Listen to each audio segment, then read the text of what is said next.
Quando sentiamo la parola Madonna, pensiamo subito alla Vergine Maria, una figura materna, pura e spirituale. Ma se vi dicessi che uno dei dipinti più famosi con questo titolo mostra una donna completamente nuda, con gli occhi chiusi e un'espressione di intenso piacere? È proprio quello che fece Edvard Munch alla fine dell'Ottocento, creando uno dei dipinti più provocatori e discursi della storia dell'arte. Madonna non è un'opera religiosa nel senso tradizionale del termine, è piuttosto una riflessione sulla vita, sull'amore, sul desiderio, sulla nascita e sulla morte. Munch trasforma una figura femminile in un simbolo universale della condizione umana, dando vita a un'immagine capace ancora oggi di sorprendere e far discutere. Scopriamo insieme perché questo quadro è considerato uno dei capolavori del simbolismo e uno dei dipinti più intensi della carriera dell'artista norvegese. Edvard Munch realizza Madonna tra il 1894 e il 1895, pochi mesi dopo aver dipinto un'altra sua celebre opera, L'Urlo. Entrambi i dipinti appartengono a un grande progetto chiamato Il fregio della vita, una serie di opere dedicate ai grandi temi dell'esistenza: amore, desiderio, gelosia, ansia, morte e solitudine. Il titolo può sembrare sorprendente. La donna raffigurata infatti non ha nulla dell'iconografia tradizionale della Vergine Maria, è completamente nuda, con il corpo leggermente arcuato all'indietro, gli occhi chiusi e le braccia sollevate dietro la testa. L'espressione del volto è ambigua, potrebbe suggerire estasi, meditazione, abbandono e piacere.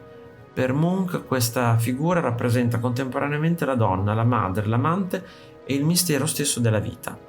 Per comprendere il significato dell'opera è importante conoscere qualcosa della vita dell'artista. Edvard Munch nasce nel 1863 in Norvegia e cresce in una famiglia profondamente segnata dalla sofferenza. La madre muore quando lui è ancora bambino, mentre la sorella, Sofie, scompare pochi anni dopo a causa della tubercolosi. Questi lutti influenzano profondamente tutta la sua produzione artistica. Lo stesso Munch scriverà: malattia, follia e morte furono gli angeli neri che vegliarono sulla mia culla. Per lui la pittura non deve semplicemente rappresentare la realtà, ma esplorare le emozioni più profonde dell'essere umano. Osservando il dipinto si nota immediatamente come la figura occupi quasi tutto lo spazio.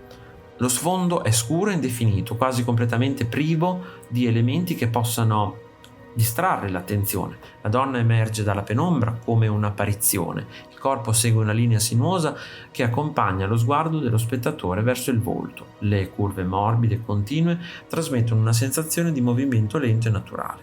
La composizione è volutamente essenziale. Non servono ambientazioni elaborate. Tutta la forza del dipinto è concentrata sulla figura femminile. La postura della protagonista è uno degli aspetti più studiati dell'opera. Le braccia piegate dietro la testa ricordano molte rappresentazioni classiche della sensualità. Il capo inclinato all'indietro e gli occhi chiusi sembrano suggerire un momento di totale abbandono. Ma non è solo un'immagine erotica. Secondo Munch, questa figura rappresenta l'istante in cui l'amore genera una nuova vita. Per questo il dipinto unisce elementi apparentemente opposti: sensualità e maternità, piacere e spiritualità, desiderio e creazione. La donna diventa il simbolo stesso della nascita dell'umanità. Come in molte opere di Munch, anche qui il colore ha un valore fortemente simbolico. L'incarnato è pallido e luminoso, quasi irreale. Lo sfondo è immerso in tonalità profonde di blu, nero e verde. Attorno alla testa compare una specie di aureola rossa. Non è l'aureola dorata tipica delle immagini sacre. È un cerchio acceso quasi infuocato. Il rosso richiama contemporaneamente il sangue, la passione, la vita e la fertilità. La luce non proviene da una fonte naturale, sembra nascere direttamente dalla figura stessa. Esiste un particolare che molti ignorano. Munch realizzò anche una versione litografica dell'opera. In questa stampa il dipinto è circondato da una cornice decorativa davvero insolita. Lungo il bordo si vedono numerosi spermatozoi stilizzati che sembrano muoversi attorno alla figura femminile. In basso compare addirittura un piccolo feto. Questi elementi trasformano definitivamente il significato dell'opera. L'artista non vuole parlare soltanto dell'amore, vuole raccontare il miracolo della nascita e il mistero della vita. Per questo molti studiosi ritengono che il titolo Madonna non sia ironico, ma profondamente simbolico. Alla fine dell'Ottocento il dipinto provocò numerose polemiche. Molti critici consideravano offensivo associare il nome della Madonna cristiana a una donna nuda. L'opera venne giudicata immorale e blasfema. Munch però non cercava volutamente la provocazione. Il suo intento era mostrare come amore, sensualità e maternità siano aspetti inseparabili della vita umana. Secondo lui la spiritualità non si trova lontano dal corpo, può manifestarsi proprio attraverso l'esperienza dell'amore. Questa visione era estremamente innovativa per il suo tempo. Madonna è una delle opere più rappresentative del simbolismo europeo. Gli artisti simbolisti non volevano semplicemente descrivere ciò che vedevano, preferivano rappresentare idee, emozioni e stati d'animo. Questo dipinto, ogni elemento assume un significato. La nudità non rappresenta soltanto il corpo, l'aureola non è soltanto un simbolo religioso, lo sfondo scuro non è semplicemente uno spazio vuoto.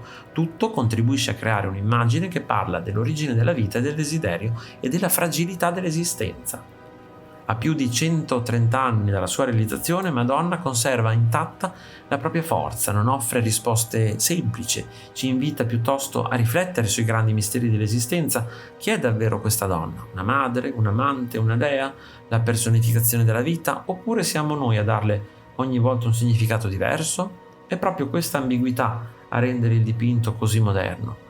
Munch ci dimostra che l'arte più grande non impone una sola interpretazione, ma apre domande destinate a rimanere vive nel tempo.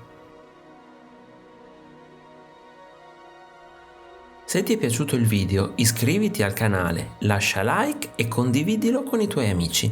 Un saluto e al prossimo video di Arte Esplorando!